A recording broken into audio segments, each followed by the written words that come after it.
ओम श्री शंकराचार्य नवावतारं विश्वेश्वरं विश्वगुरुं प्रणम्य वेदांतशास्त्र श्रवणालसानां बोधाय पूर्वे कमपि प्रबन्धं शंकरं शंकराचार्यं केशवं बादरायणं सूत्रभाष्यकृतौ वन्दे भगवन्तौ पुनः पुनः।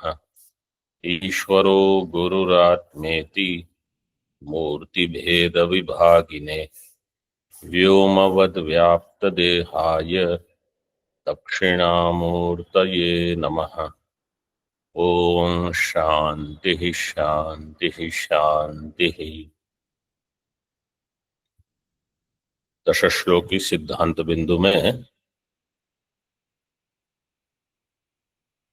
हम विचार कर रहे हैं पृष्ठ क्रमांक 24।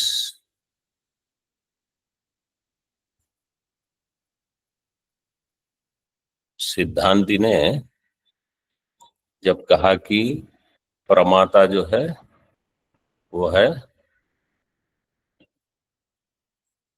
चैतन्य का अंतःकरण में प्रतिबिंब है, तो पूर्व पक्ष ने प्रश्न उठाया कि जो निरूप निरवयव आत्मा है उसका प्रतिबिंब कैसे संभव है। तो सिद्धांति ने उसकी संभावना का प्रतिपादन किया।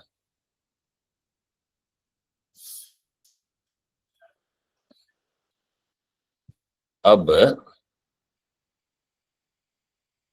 इस संभावना के बाद इसमें प्रमाण क्या है आत्मा के प्रतिबिंब में, तो उसको बताते हैं कि मानम इति चेत् शृणु रूपम रूपम प्रतिरूपो बभूव तदस्य रूपम प्रतिचक्षणाय।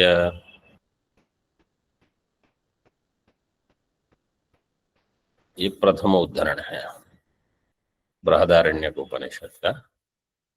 इसको टीका में देखिए, प्रथम पंक्ति देखिए टीका में उसी पृष्ठ पर, तथा च अत्र चित् प्रतिबिंब संबंधात् मनसः प्रमातृत्वम् इति कथम निश्चयः इति आशयः।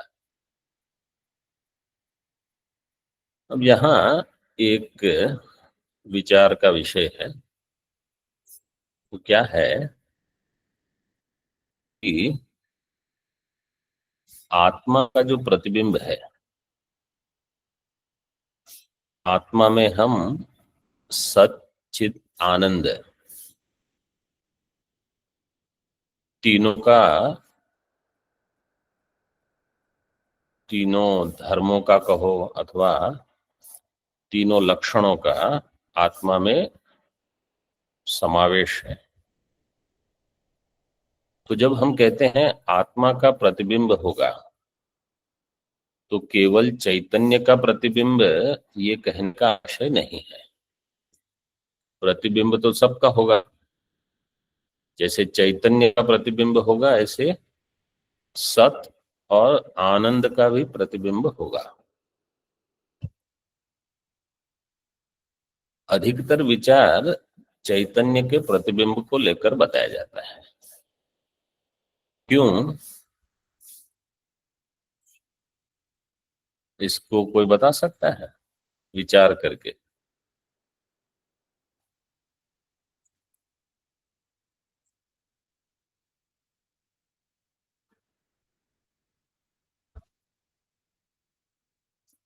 सत रूप जो प्रतिबिंब है वो तो जड़ में भी उपलब्ध है, अस्थि रूप से।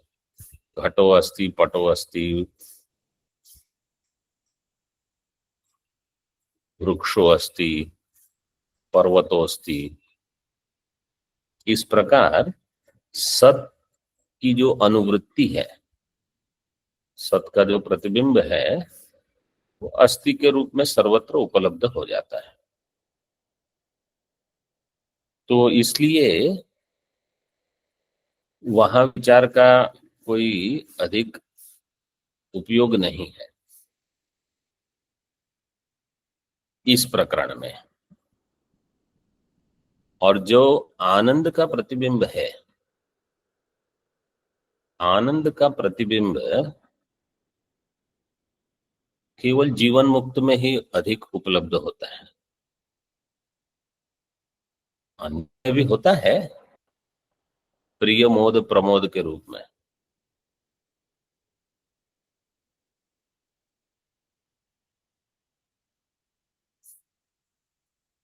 लाभे इष्टस्य लाभे प्रियः सन्निकृष्टे मोद, अथवा इष्टस्य दर्शने प्रिय सन्निकृष्टे मोद ऐक्ये प्रमोद। कोई इष्ट वस्तु है जिसकी प्राप्ति अथवा दर्शन होने से प्रिय वृत्ति होगी, नजदीक जब वो आएगा तो क्या वृत्ति होगी? मोद। मोद। और उससे ऐक्य तादात्म्य होने से प्रमोद। ये आनंद की मीमांसा है। तो आनंद भी प्रतिबिंबित होता है और जीवन मुक्त को अधिक मात्रा में होता है बिना किसी निमित्त की आवश्यकता के। मतलब जितना सत्व अधिक हो, आपको कोई निमित्त नहीं चाहिए आनंद के लिए, आप ऐसे ही प्रसन्न हो।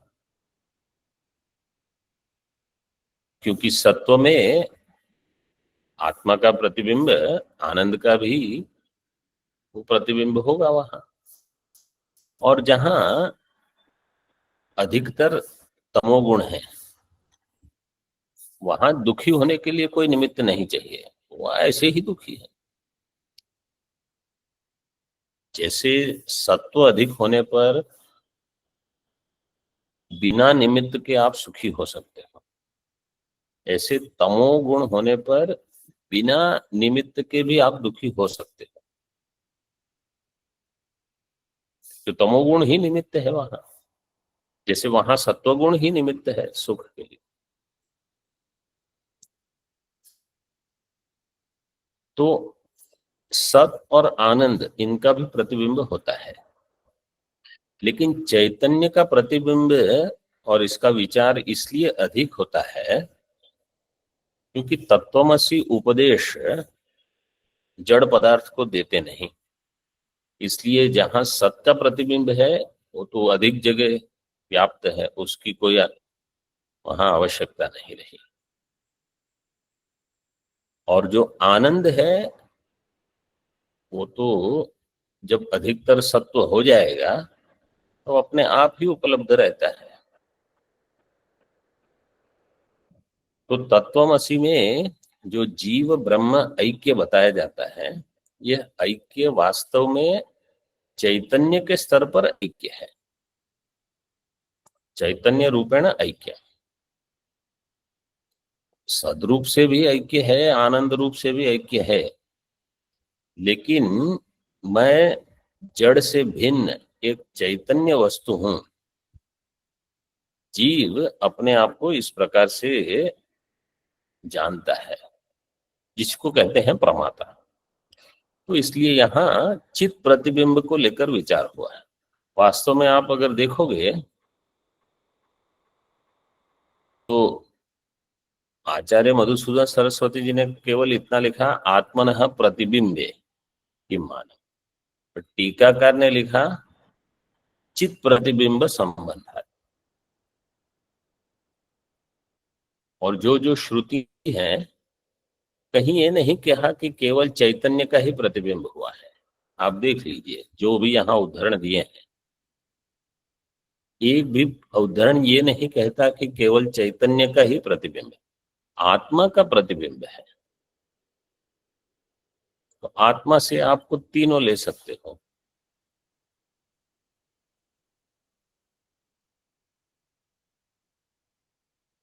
ठीक है, आगे देखिए। रूपम रूपम, टीका में, रूप्यते अनेन तद रूपम मनः। रूपम रूपम में रूपम का अर्थ करते हैं मनः। क्यों? रूप्यते अनेन, अनेन करण विभक्ति लेकर। व्यवहारार्थक व्यवहारार्थकात् रूप धातु हो करणे गह प्रत्यय है। रूप धातु व्यवहार के अर्थ में है, उसका करण में घय प्रत्यय करने से रूप्यते अनेन, रूप्यते इति रूपम नहीं कहा, जिसके द्वारा व्यवहार होता है, रूप्यते अनेन इति रूपम। तो किसके द्वारा व्यवहार होता है? अंतःकरण के द्वारा, मन के द्वारा। आत्मा ही मनसैव अहम इति व्यवहार्यते। अब ये कौन सा व्यवहार? तो कहते हैं अहम व्यवहार। आत्मा को अहम का व्यवहार करना है, किसके माध्यम से करेगा? कौन से कारण से? तो अंतःकरण के कारण से, मन को लेकर। मनसा एव अहम इति व्यवहार्यते। अव्यवहार्य आत्मा मन से व्यवहार्य, अंतःकरण से व्यवहार्य हो जाता है। प्रतिरूप शब्द प्रतिबिंबार्थक। रूपम रूपम प्रतिरूप, प्रतिरूप रूपम रूपम के विपरीत है, मतलब दो रूप में नहीं, हर रूप में।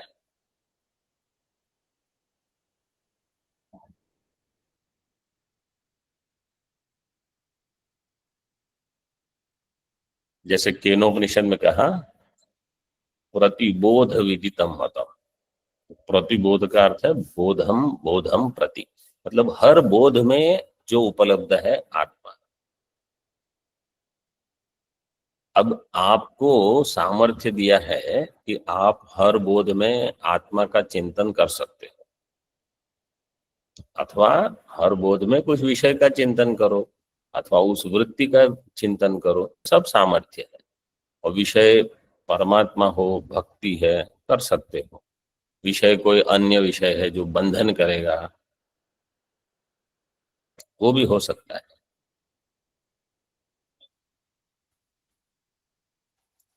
तो सामर्थ्य सबके पास है। बोधम बोधम प्रति, तो वहां भी हर बोध में, प्रत्येक बोध में। इसी प्रकार यहाँ रूपम रूपम, तो हर अंतःकरण में वो परमात्मा उपलब्ध है, इसलिए वहां वो अहम का व्यवहार करेगा उस अंतःकरण के द्वारा। प्रतिरूप शब्द है प्रतिबिंबार्थक है। प्रतिरूप शब्द प्रतिबिंब के लिए है। परमात्मा मनसी मनसी प्रतिबिंब रूपेण आविशत इति तात्पर्य। परमात्मा हर अंतःकरण में प्रतिबिंब रूप से आविशत, आविशत प्रविष्ट हुआ, ये इसका तात्पर्य है।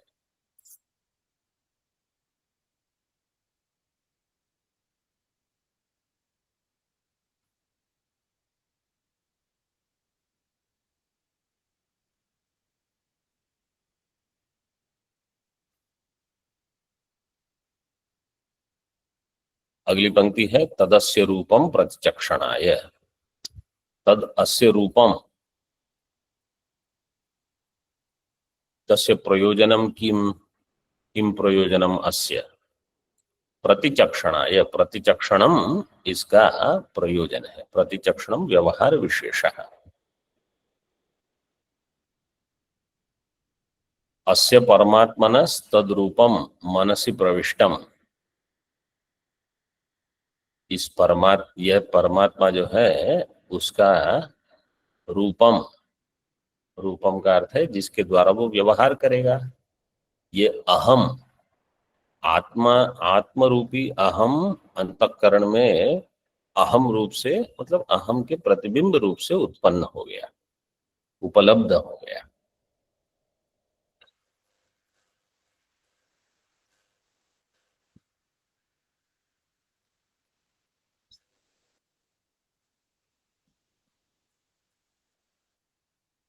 अस्य परमात्मनस् तद्रूपम मनसि प्रविष्टम प्रतिबिंब स्वरूपम अहम इति व्यवहाराय।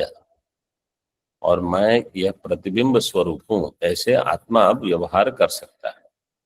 व्यवहार आया, उसका दृष्टांत दे रहे हैं। एक, आचार्य शिष्यादि रूपेण अध्यापन अध्ययनादि व्यवहाराय च पर्याप्तम इत्यर्थः।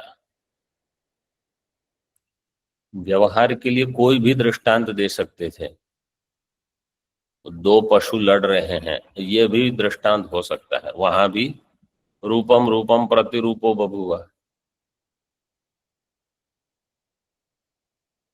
अथवा और कोई भी दृष्टांत तो हो सकता है। लेकिन आचार्य यहाँ दृष्टांत जो श्रेष्ठ दृष्टांत हो सकता है, मतलब दो संस्कृत पुरुष अथवा कोई दो संस्कृत व्यक्ति किस प्रकार व्यवहार करते हैं, दिया है। देखो, आचार्य शिष्यादि रूपेण, एक आचार्य बनेगा, एक शिष्य रहेगा।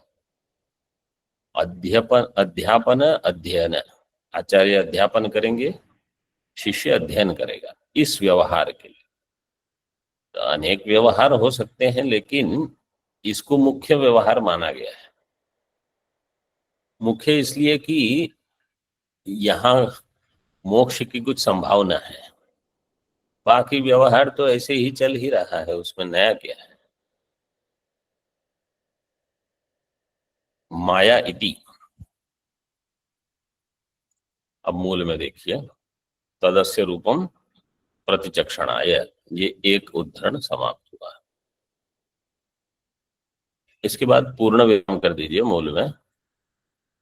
आगे, एक एव ही भूतात्मा भूते भूते व्यवस्थितः एकधा बहुधा चैव दृश्यते जलचंद्रवत, ये ब्रह्म बिंदु उपनिषद में है। ये अमृत बिंदु उपनिषद में भी इसी 12 नंबर का ही मंत्र है। एक एव ही भूतात्मा, भूतानाम आत्मा, भूतात्मा एक ही है, परमात्मा एक ही है।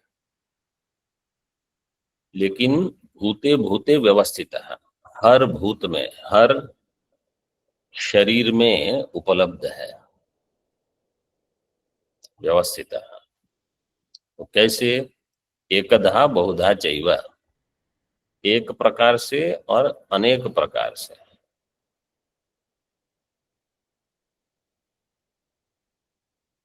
एक प्रकार से बिंब, बहुत एकधा बिंब रूपेण, बहुधा प्रतिबिंब रूपेण।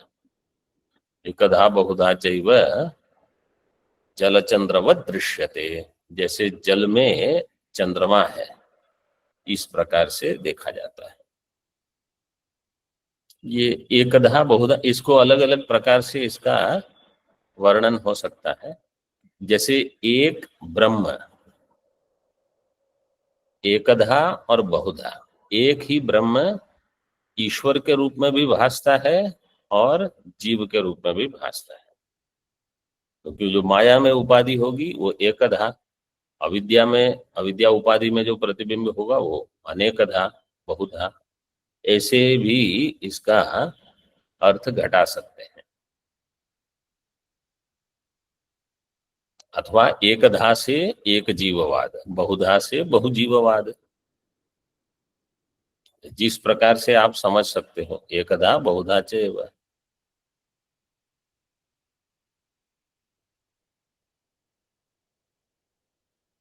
दृश्यते जलचंद्रवत।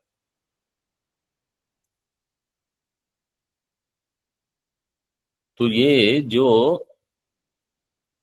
परमात्मा ही ईश्वर बन गया और परमात्मा ही जीव रूपेण भासता है, ये पंचदशीकार ने इसको बताया है 10वें अध्याय में। विष्णुवाद्युत्तम देहेषु प्रविष्टो देवता भवत्, मर्त्याद्य मर्त्यादि अधम देहेषु स्थितो भवति, स्थितो भजति देवता। उत्कृष्ट शरीर में वही देवता बन गया, वही चैतन्य, और निकृष्ट शरीर में वही उस देवता का उपासक हो गया, जीव रूपेण। तो है चैतन्य एक ही। ईश्वर में भी वो प्रतिबिंब ही है और जीव में भी प्रतिबिंब है, क्योंकि बिंब तो ब्रह्म है। ये आगे इस पर सब विचार आएगा कि अलग अलग प्रकार से इसको सोच सकते हैं। क्योंकि अगर आप कहोगे ब्रह्म बिंब है और जीव प्रतिबिंब है, ये भी मत है, तो कहेंगे ब्रह्म जो बिंब है वो तो प्रतिबिंब सापेक्ष है, कहीं ना कहीं प्रतिबिंब से भिन्न रूप से उपलब्ध है। तो ब्रह्म ऐसा थोड़ी है कि प्रतिबिंब से भिन्न बिंब, ऐसा ब्रह्म नहीं है। ऐसा ईश्वर हो सकता है। ऐसे कुछ अलग अलग मत हो सकते हैं। आगे देखिए, माया भासेन जीवेशौ करोति इत्यादि श्रुति ही पूर्ण विराम। माया भासेन जीवेशौ करोति इति श्रुतत्वतः।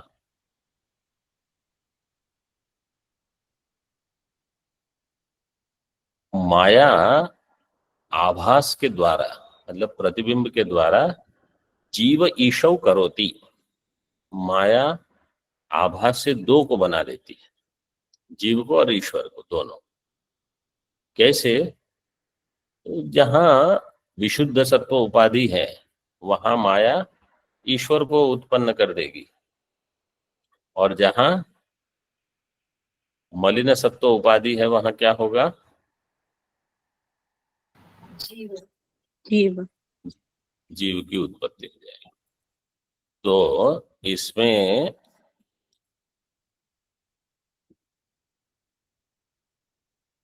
पंचदशी में ये भी श्लोक उद्धृत किया है, ये मंत्र आगे बताया है वहां छठे अध्याय में। माया नाम की एक गाय है, उसके दो बछड़े हैं, ऐसे है वहां निरूपण। और ये दोनों बछड़े जीव और ईश्वर हैं, ये माया का दूध पी रहे हैं, ऐसे।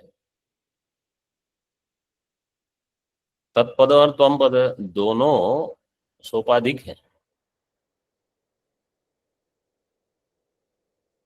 ऐसे पंचदशी छठे अध्याय में बताया है। ये सब विचार जितने अधिक आप सोचोगे, कहीं ना कहीं इसका विवरण मिल जाएगा। टीका में देखिए, आभासः प्रतिबिंबम माया परमात्म शक्ति ही अविद्याख्या स्वाश्रयम् एकमपि परमात्मानं स्वस्मिन् स्वकार्ये च प्रतिबिंबवशात् जीवेश भेदेन विभक्तम करोति इत्यर्थः। आभास का अर्थ है प्रतिबिंब। आभास और प्रतिबिंब को यहाँ एक लेकर विचार हो रहा है। अगले पृष्ठ में उसका भेद बताएंगे फिर,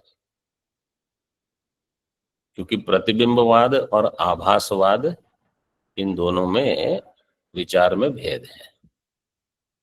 माया परमात्मा शक्ति ही, माया क्या है? परमात्मा की शक्ति, जिसका नाम है अविद्या, अविद्याख्या। अब देखो, ये भी कहीं माया और अविद्या में भेद बताते हैं, जैसे पंचदशी में कहीं माया और अविद्या एक ही बताते हैं,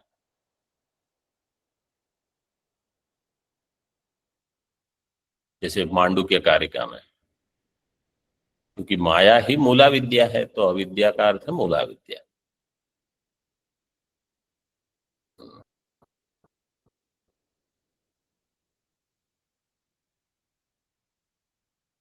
परमात्मा शक्ति है। अविद्याख्या स्वाश्रयम एकमपि परमात्मानम, एक परमात्मा को स्वस्मिन स्वकार्ये च, स्वस्मिन अपने में और अपने कार्य में। अब स्व के स्व से क्या लोगे?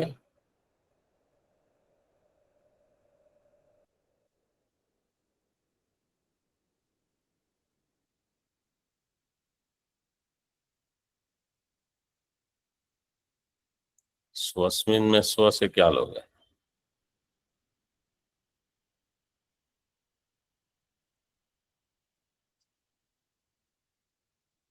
अविद्या। माया, अविद्या। स्वस्मिन, अविद्या अपने आप में और स्वकार्य, अविद्या के कार्य में। प्रतिबिंब वशात जीव ईश भेदेन विभक्तम करोति इत्यर्थ। प्रतिबिंब के कारण जीव और ईश्वर ये भेद का निर्माण करती है। एकधा, वास्तव में ये जो माया इति प्रतीक है, ये माया प्रतीक एकधा के बाद होना चाहिए, क्योंकि एकधा बहुधा चैव ये पहले आ रहा है, मायेति बाद में है, लेकिन प्रतीक यहाँ मतलब पहले माया वाली पंक्ति दे दी, बाद में एकधा वाली पंक्ति दी। इसको एकधा स्वभावतः एक स्वरूपोपि परमात्मा जल प्रतिबिंबित चंद्रवन मनसि मनसि प्रविश्य बहुस्वरूपो दृश्यत इति स्मृत्यर्थः। वास्तव में ये स्मृति नहीं है, श्रुति है। अन्य स्मृति में भी इसका उद्धरण उपलब्ध हो रहा है। एकधा स्वभावतः मतलब स्वरूप से एकधा है, वो एक स्वरूप अपनी परमात्मा जल प्रतिबिंबित चंद्रवन मनसि मनसि, हर मन में, हर अंतःकरण में, प्रत्येक अंतःकरण में जल में प्रतिबिंबित चंद्र के समान प्रविष्ट होकर बहुस्वरूपो दृश्यते इत्यर्थ। बहुस्वरूप वाला भासमान होता है इति स्मृति अर्थ। ये स्मृति का अर्थ, मतलब इस श्रुति का अर्थ ये है। तो यहां तक की पंक्ति ये एकधा से स्मृत्यर्थ ये पहले आ जाए, फिर मायेति से करोत्यर्थ ये बाद में हो जाए। एवं परमात्मनः प्रतिबिंबे श्रुति स्मृति रूपम शब्द प्रमाणम प्रदर्श्य अर्थापत्ति प्रमाणम प्रदर्शयति।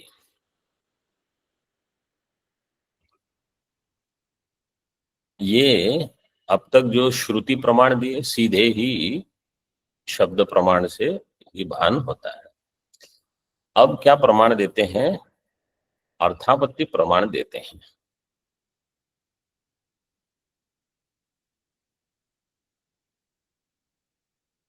अर्थापत्ति प्रमाणम दर्शयति प्रदर्शयति। ठीक, मूल में देखिए, स एष इह प्रविष्टः, बृहदारण्य का, स एतमेव सीमानं विदार्य तया द्वारा प्रापद्यत। ऐतरेय तत्सृष्ट्वा तदेवानुप्राविशत्, तैत्तिरीय इत्यादि प्रवेश श्रुत्यर्था अन्यथानुपपत्ति। दूसरा जो इसमें दो तीन पाठ है, तो दूसरे पाठ में श्रुत्यर्था अन्यथानुपपत्ति के बदले श्रुत्यर्थापत्ति ही, केवल इतना है। क्योंकि अर्थापत्ति का ही अर्थ है अन्यथानुपपत्ति ही। अन्यथानुपपत्ति का अर्थ है अर्थापत्ति। देवदत्तो दिवा न भुंक्ते तथापि पीनः दृश्यते। तो अर्थापत्ति इसमें क्या है कि दिवा अभुंजानस्य, जो दिन में नहीं खाता, ऐसा देवदत्त। दिवा अभुंजानस्य देवदत्तस्य रात्रि भोजनम विना पीनत्वम अनुपपन्नम। रात्रि भोजन अगर वो नहीं करेगा तो मोटा नहीं हो सकता। ये है अर्थापत्ति। इसलिए मोटापन देखकर, पीनत्व देखकर रात्रि भोजन ये करता होगा, ये कल्पना आप कर सकते हो। अब इसको यहां कैसे घटाया है देखिए, स एष इति, स एष परमात्मा इह कर्मफलाश्रयेषु अशनायादिमत्सु ब्रह्मादि स्तंभ पर्यंतेषु देहेषु प्रविष्टा इत्यर्थः। स एष परमात्मा, ये जो परमात्मा है, यह कर्मफल आश्रयेषु देहेषु, ये देह में प्रविष्ट है। देह क्या है? अशनायादिमान, जहां अशना पिपासा शोक मोह जरा मृत्यु का अनुभव होता है। अशनायादिमत्सु ब्रह्मादि स्तंभ पर्यंतेषु, ब्रह्मा से लेकर स्तंभ पर्यंत के जितने देह में सभी में प्रविष्ट है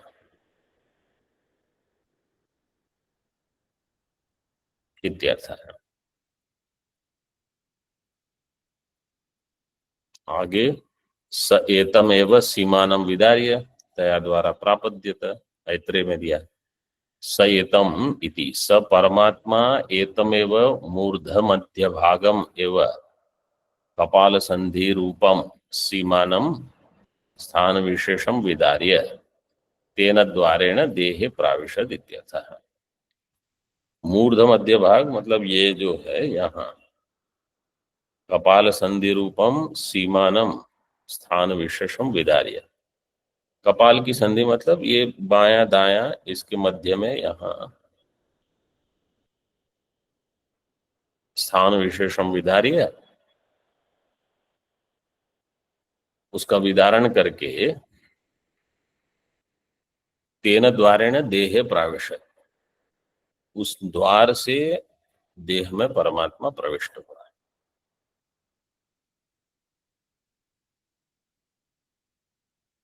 तत्सृष्ट्वा इति, परमात्मा तत्कार्य जातम सृष्ट्वा उत्पाद्य स्वेन उत्पादिते तत्र स्वयं प्राविशद इत्यर्थः। परमात्मा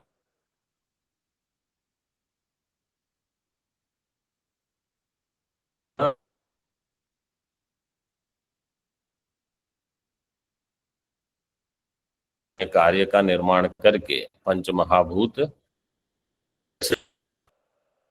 जो परमात्मा ने निर्माण किया उसमें फिर खुद ही प्रविष्ट हो गया, स्वयं प्राविशद इत्यर्थः।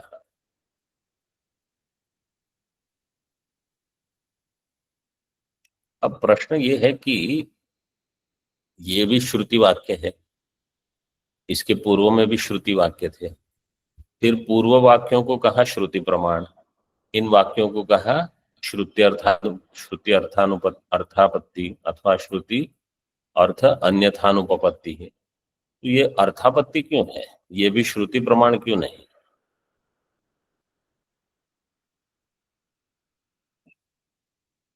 इसका विवरण करते हैं थोड़ा।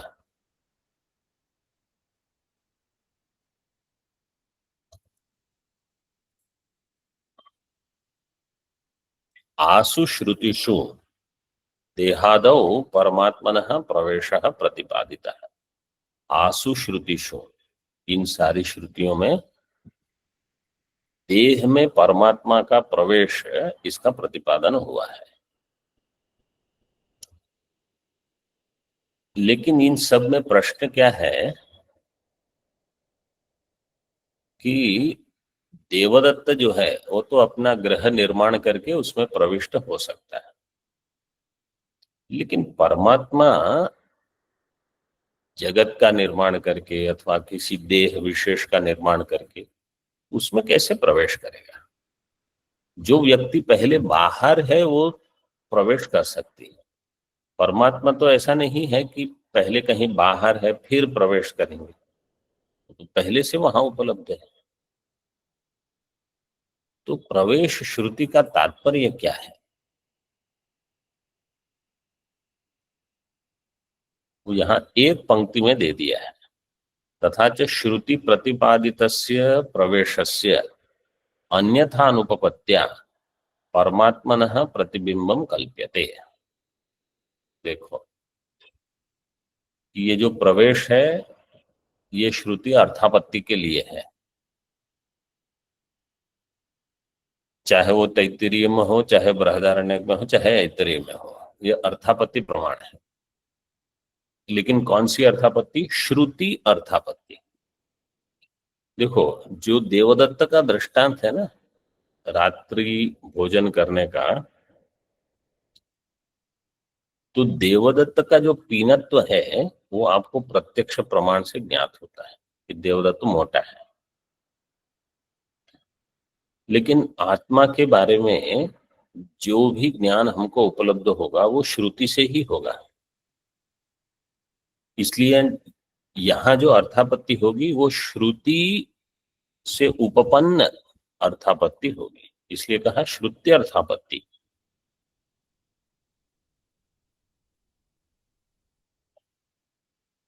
श्रुति से जो आप अर्थापत्ति करोगे,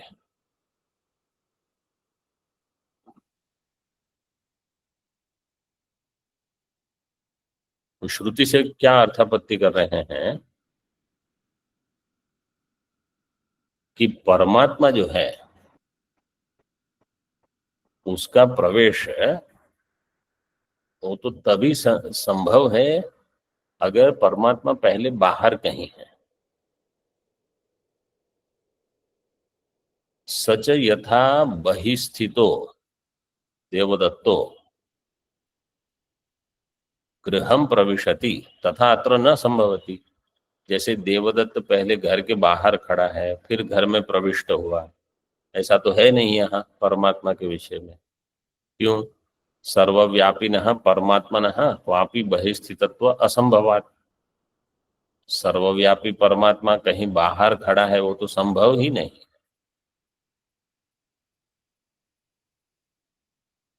तथा च श्रुति प्रतिपादितस्य प्रवेशस्य अन्यथा अनुपपत्त्या। तो इसका अर्थ क्या है कि प्रवेश श्रुति में जो प्रवेश है वो तो हो नहीं सकता।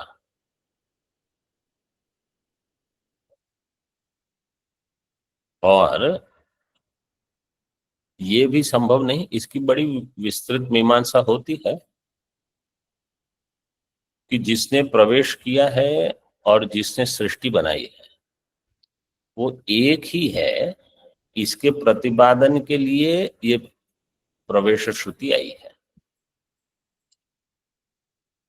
तत्सृष्ट्वा तदेव अनुप्राविशत। सृष्टि करके उसी ने प्रवेश किया। तो आप प्रत्यय लगा है, यहाँ क्या सूत्र है? समान कर्तृकयोः पूर्वकाले। समान कर्तृकयोः पूर्व काले, कि जहां कर्ता समान है वहीं पूर्व काल की क्रिया में त्वा प्रत्यय लगेगा। तो कर्ता एक ही है, जिसने सृष्टि की उसी ने प्रवेश किया। तो इसलिए पूर्व काल की क्रिया जो पहली क्रिया है उसमें त्वा प्रत्यय लगेगा। तो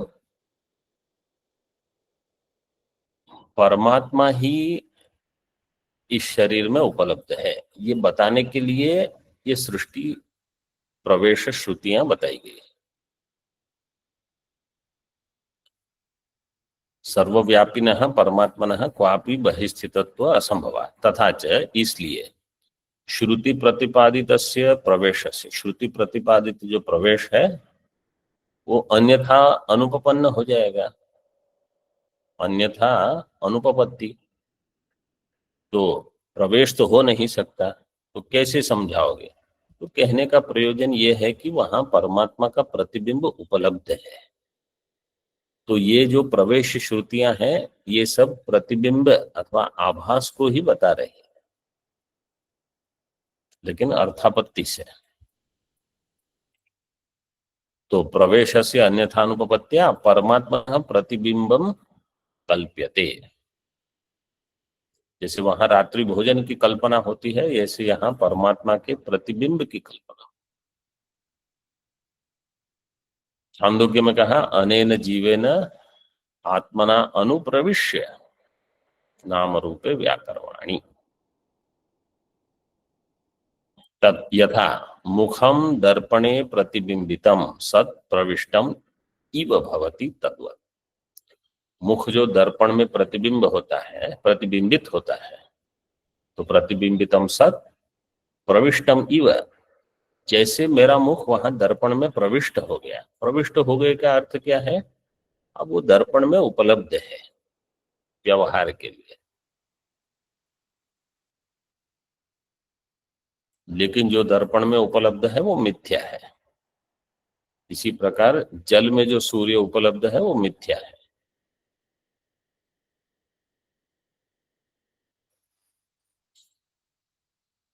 प्रविष्टम इव भवति तद्वत् प्रतिबिंबितम च इदम स्वच्छे अंतःकरणादौ व्यक्तम भवति।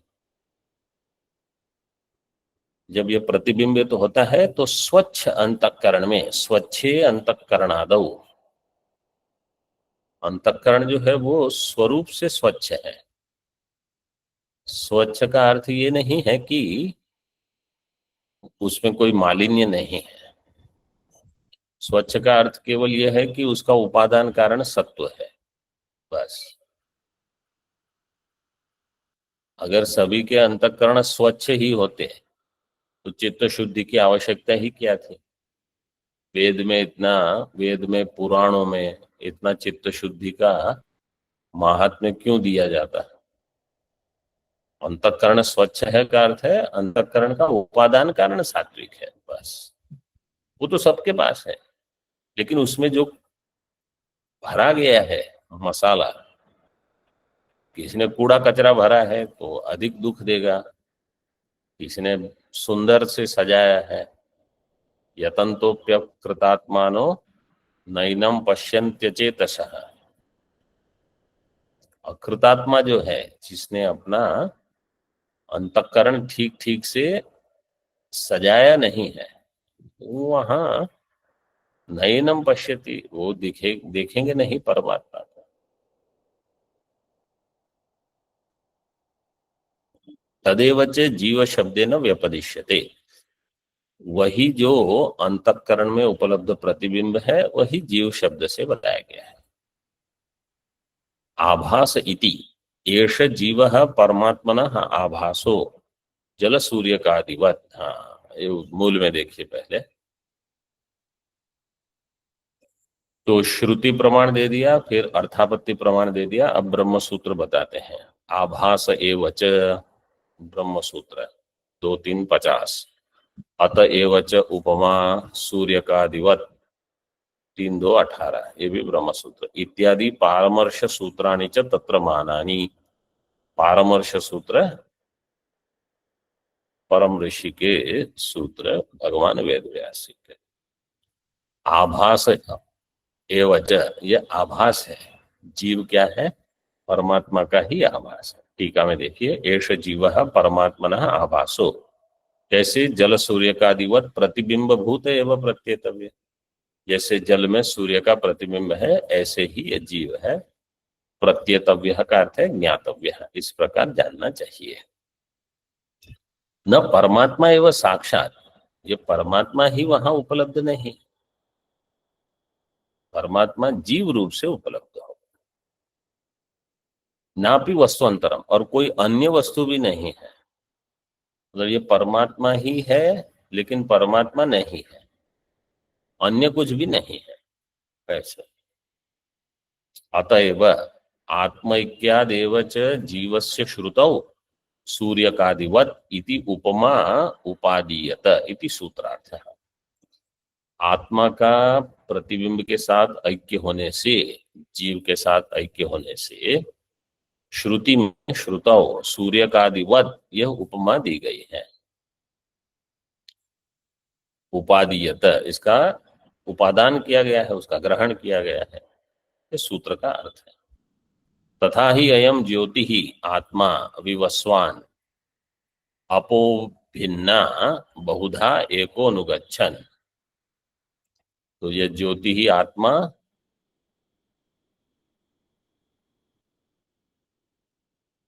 विवस्वान अपो भिन्ना बहुधा एकोनुगच्छन। विवस्वान का अर्थ है सूर्य। जल में भिन्न रूप से उपलब्ध होकर बहुधा अनेक प्रकार से भान होता है, वास्तव में यह एक ही है, एको अनुगच्छन। ठीक है, यहां तक रखते हैं। ओम पूर्णमदः पूर्णमिदं पूर्णात् पूर्णमुदच्यते पूर्णस्य पूर्णमादाय पूर्णमेवावशिष्यते। ओम शांति शांति शांति। शंकरं शंकराचार्यं केशवं बादरायणं सूत्रभाष्यकृतौ वन्दे भगवन्तौ पुनः पुनः। ईश्वरो गुरुरात्मेति मूर्तिभेदविभागिने व्योमवद्व्याप्तदेहाय दक्षिणामूर्तये नमः। ओम शांति शांति शांति।